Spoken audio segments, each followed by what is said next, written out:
Olá, bom dia. Conseguem-me ouvir bem? O meu nome é Joana Cortinhas, como o João disse. Eu sou arquiteta na Umgrid e hoje vamos apresentar aqui o projeto da Danosa, que foi o primeiro edifício não residencial a obter a certificação Passive House em Portugal. Aqui temos todas as equipas que estiveram envolvidas neste processo. A Umgrid esteve envolvida então na parte da certificação Passive House. Okay? Este edifício tem cerca de 800 metros quadrados, é um edifício de escritórios de 2 pisos e esta é uma das imagens de projeto. Nós podemos ver, temos aqui um grande envidraçado a nascente e essa foi uma das questões que desde logo tivemos que abordar. Só para referir que o conceito de Passive House entrou nesta obra, já a obra tinha arrancado, ok? Então tivemos alguns desafios durante todo o processo, porque, como já praticamente toda a gente sabe, o ideal era termos entrado ainda em fase de projeto, ok? Mas mesmo assim foi possível atingirmos a certificação Passive House. Vêm aqui algumas imagens da obra já concluída. A obra terminou em outubro de 2024. E, começando aqui por vos apresentar os resultados do PHPP, nós terminamos então esta certificação com necessidades de aquecimento nos 15 kWh por metro quadrado do ano, ok? Ficámos mesmo no limite da Passive House, e as necessidades de arrefecimento nos 4 kWh por metro quadrado ano. Agora vou tentar explicar-vos um bocadinho como é que foi o passo a passo desde que iniciámos este processo juntamente com a Danosa. Primeiro começámos então por caracterizar o edifício no SketchUp, recorrendo à ferramenta do Design PH, que nos permitiu modelar todo este vão envidraçado e depois perceber a nível de sombreamento qual seria o impacto destas palas que temos aqui e também ao georreferenciar este modelo podemos com mais certeza depois também caracterizar todos os ganhos e perdas que estamos a ter através da envolvente transparente e também através da envolvente opaca. Depois, carregando este modelo e exportando todos os dados para o PHPP, tivemos que fazer um preenchimento exaustivo. Começámos por definir os vários perfis de utilização, ou seja, para cada tipo de compartimento, quantas horas é que esse compartimento vai estar em utilização, quantos dias do ano é que vai estar em utilização, e depois tentámos também caracterizar o número de utilizadores em cada perfil, ok? Quantas pessoas é que usam o balneário naquelas horas, quantas pessoas é que usam o refeitório. Foi feita uma caracterização extensa de todos os compartimentos deste edifício. Depois disso, e muito importante, caracterizámos todas as unidades de ventilação presentes no edifício e depois atribuímos cada tipo de ventilação ao respectivo espaço e caracterizámos depois também a nível de caudais e de horário de funcionamento. Aqui temos um resumo daquilo que são as soluções em que trabalhamos. Temos aqui nesta primeira coluna as soluções iniciais que estavam previstas em projeto e temos depois aqui na coluna final aquilo que foram as nossas sugestões de melhoria. Okay? Então nós vemos que na cobertura nós passámos de 10 cm de isolamento para 22. Okay? Nas paredes não tivemos necessidade de alterar a espessura de isolamento. No pavimento passámos de 5 cm para 10. A caixilharia foi onde tivemos que fazer grandes alterações, porque tínhamos aqui valores de UF que rondam entre os 9 e os 12 watt por metro Kelvin, e nós passámos então para caixilharias de bastante melhor desempenho, ali a rondar 1.4 a 4 watt por metro Kelvin. Em relação ao vidro, fizemos uma ligeira alteração no fator solar, okay, de 0,22 para 0,28. Outra medida também muito importante foi trocar o perfil intercalar dos vidros de alumínio para um perfil em warm edge. A nível de sombreamento não havia nada prescrito no projeto e o que nós prescrevemos então seriam os blackouts interiores e pelo menos em 50% dos vãos, haver sombreamento pelo exterior. Okay? Depois tentar resolver as pontes térmicas existentes naquelas palas que nós vimos, okay? Haver uma quebra térmica, neste caso utilizamos as consolas isolantes, okay? Para haver uma quebra térmica do interior do edifício para o exterior. E depois, em relação à estanquidade ao ar, não havia grande definição. Nós fizemos todo esse trabalho de tentar definir toda a camada e com os respectivos materiais. Depois, em relação à ventilação, também tivemos que fazer algum trabalho, porque vocês veem aqui que estávamos com uma taxa de renovação muito alta, okay? Cerca de 0,91 renovações por hora, e nós fizemos então uma redução de 35% e passámos ali para uma renovações cerca de 0,59. Okay? Isto permitiu-nos também conseguir cumprir com os limites no período de aquecimento. Okay? Ao haver menos taxa de renovação, há também menos perdas de calor. Okay?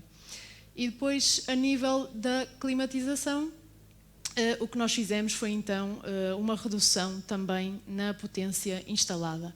Okay? Já vamos ver a seguir o que é que fizemos na prática, mas no fundo percebemos que iríamos precisar de menos equipamentos do que aqueles que estavam previstos para fazer a climatização de todo o edifício. E se vocês virem aqui, grande parte das nossas medidas estão dentro da componente passiva do edifício. Okay? As medidas que nós tomamos na componente ativa foram apenas aqui na ventilação e na climatização. Isto quer dizer que há muito potencial nas componentes passivas do edifício que não implicam consumo direto de energia. Okay? Aqui, falando um bocadinho desta implementação das melhorias que eu vos falei na climatização, nós tínhamos então, na fase de projeto, 5 unidades monosplit e 13 multisplit. O que é que nós fizemos? Em obra, retiramos 6 unidades, ok? Temos apenas 7 unidades multisplit e fizemos a pré-instalação, ou sugerimos a pré-instalação das 6 unidades que acabámos por retirar. Então, isto resume-se numa potência térmica de 69 e 75, aqui ao contrário do que nós tínhamos na fase de projeto. O objetivo, depois desta alteração, é monitorizar o desempenho e, caso os utilizadores sintam necessidade, temos então esta pré-instalação para garantir que mais tarde podem vir a ser instalados os equipamentos em falta. Okay?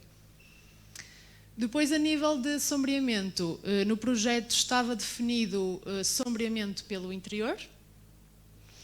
Em obra, nós sugerimos a existência de sombreamento exterior em 50% dos vãos.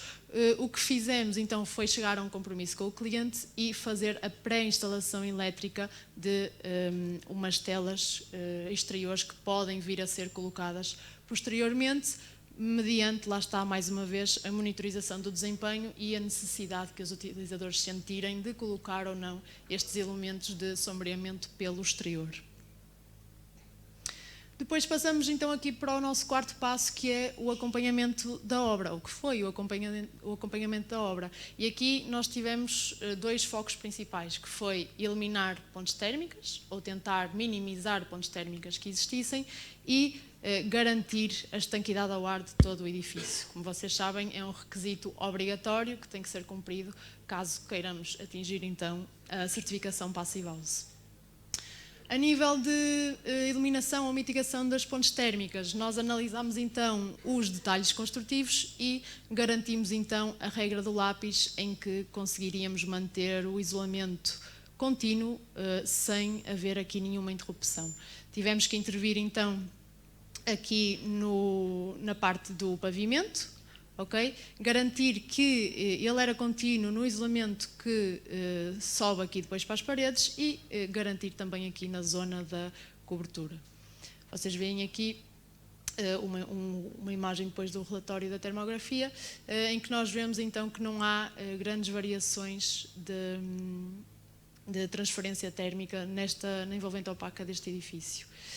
Temos aqui alguns detalhes, o detalhe do arranque do XPS no pavimento, por exemplo, ok, em que tivemos também que garantir aqui a continuidade para a caixilharia, como já vos vamos mostrar num esquiço no próximo slide, e temos aqui depois a questão da quebra térmica na zona das palas de betão, ok? Utilizamos este elemento da choque, vocês veem aqui no detalhe, que permite então garantir que o isolamento que vem aqui da parede segue pela caixilharia e temos aqui então a continuidade do isolamento que depois há de, neste caso, seguir para a caixilharia e depois dobrar para o isolamento da cobertura, ok?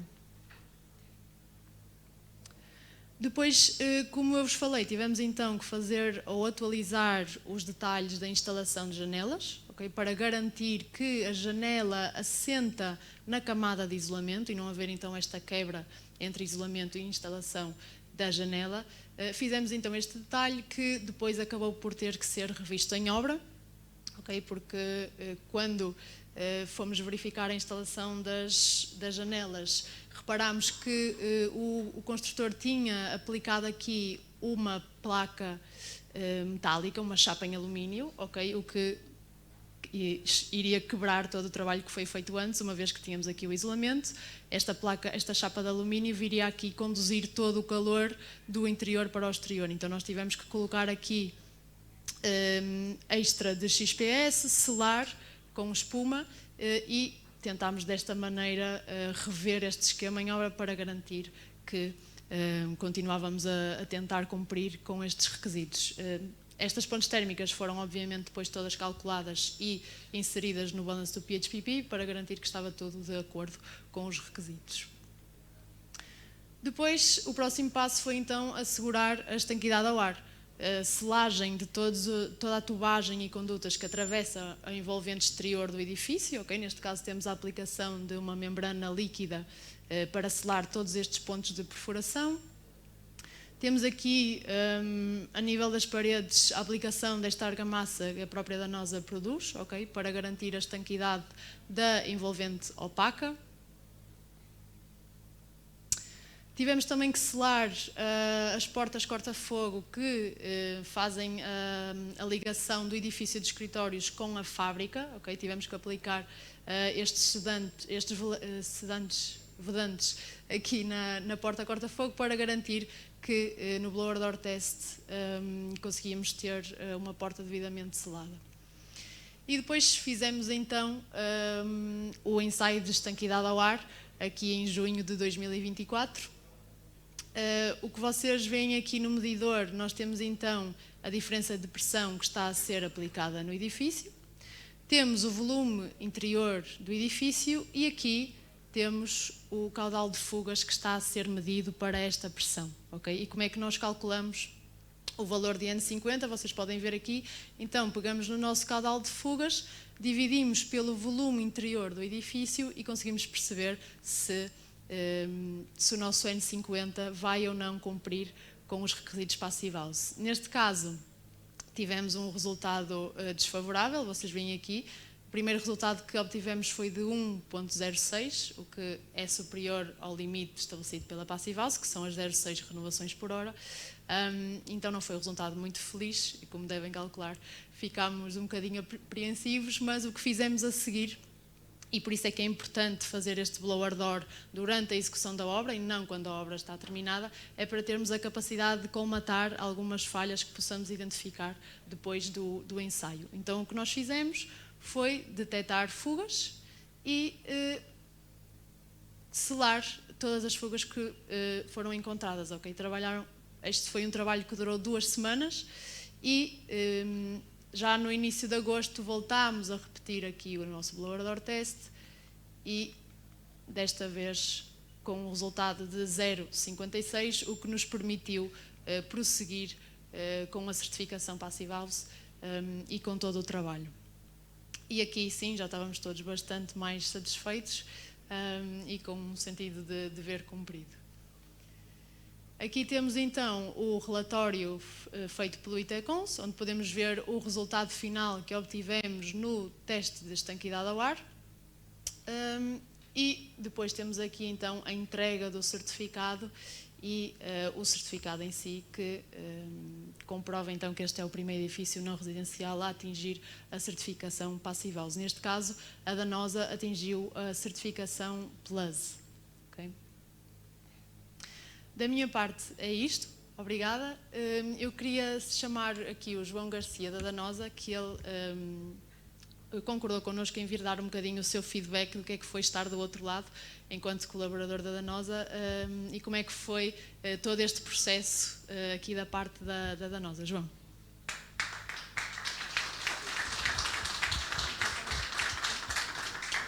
Bom dia a todos. Não vos vou tomar muito tempo, só dar aqui um feedback realmente em relação a esta obra. Foi um desafio grande. Não estava pensado inicialmente este edifício ser uma passive house e, portanto, todo o processo de adaptação foi trabalhoso.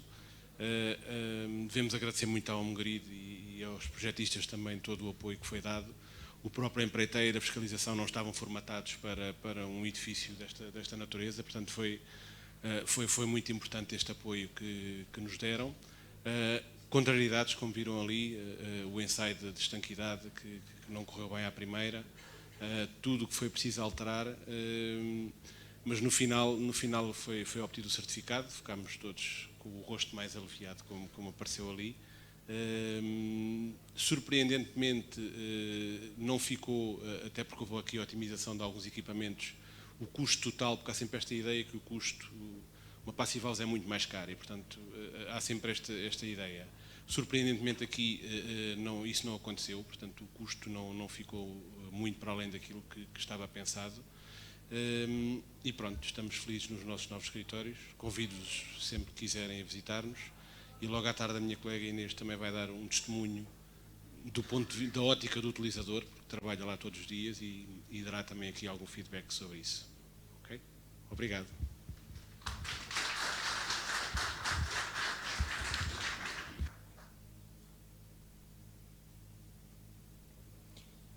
Convido-vos nesta altura a levantarem algumas questões ou algumas dúvidas que tenham a Joana Cortinhas. Pelo que lanço-vos este desafio, se tiverem alguma questão, alguma dúvida, agora é oportuno. Sim. Bom dia, obrigado pela excelente apresentação. A questão que eu coloco é, houve um diferencial entre a estimativa orçamental inicial e a final, depois de aplicado todo o procedimento da Passive House. Esse diferencial, qual foi o valor? Eu acho que eu não sou a pessoa indicada. Eu acho que a pessoa mais indicada para responder esta pergunta seria alguém da Danosa, sendo eles os donos da obra. Não sei se... Olá, bom dia a todos. Eu posso responder porque estive numa apresentação em que foi indicado esse valor. É residual, estamos a falar na ordem de 3 a 4%. E aquilo que foi transmitido é que se este processo tivesse começado logo na fase de projeto, precisamente ficava mais barato. Isso. Obrigado.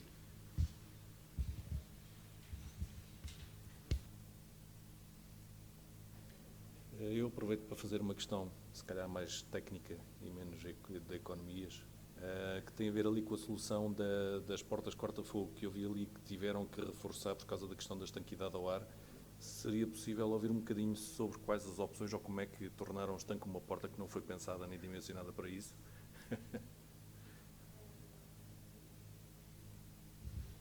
Consegue-me ouvir? Sim.